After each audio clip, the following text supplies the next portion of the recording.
मोर दिल के धड़कन मां तोर नाम बस गे रे, पहली नजरिया मां मोला प्यार हो गे रे।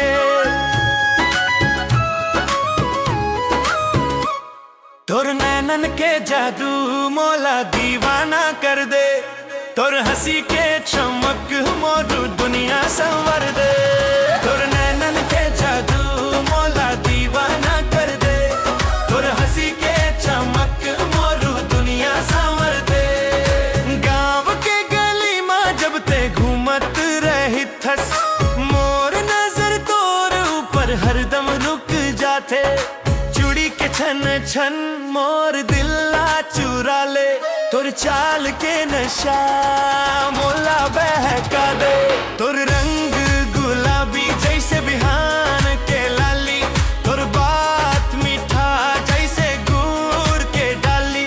तोर नैनन के जादू मोला दीवाना कर दे, तोर हंसी के चमक मोरू दुनिया संवर दे। तोर नैनन के जादू मोला दीवाना कर दे, तोर हंसी के चमक मोरू दुनिया संवर दे।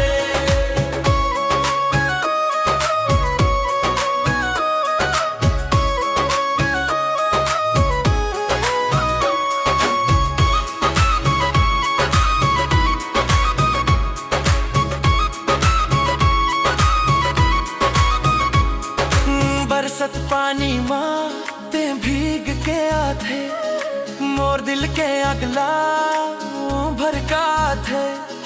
तोर संग बिताए हर एक पल सपना लागे, तोर बिना मोला जिंदगी अधूरा लागे।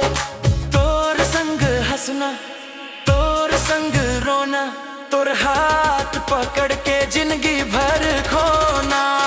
तोर नैनन के जादू मोला दीवाना कर दे, तोर हंसी के चमक मोरू दुनिया संवर दे।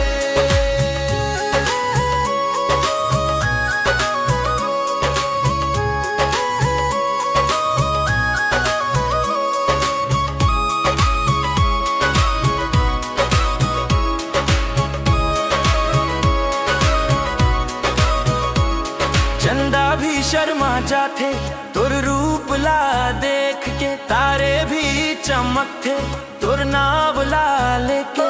मोर हर सपना माते ही बस गे हंस, तोर बिना ये दिल अब काबर धड़कत थे।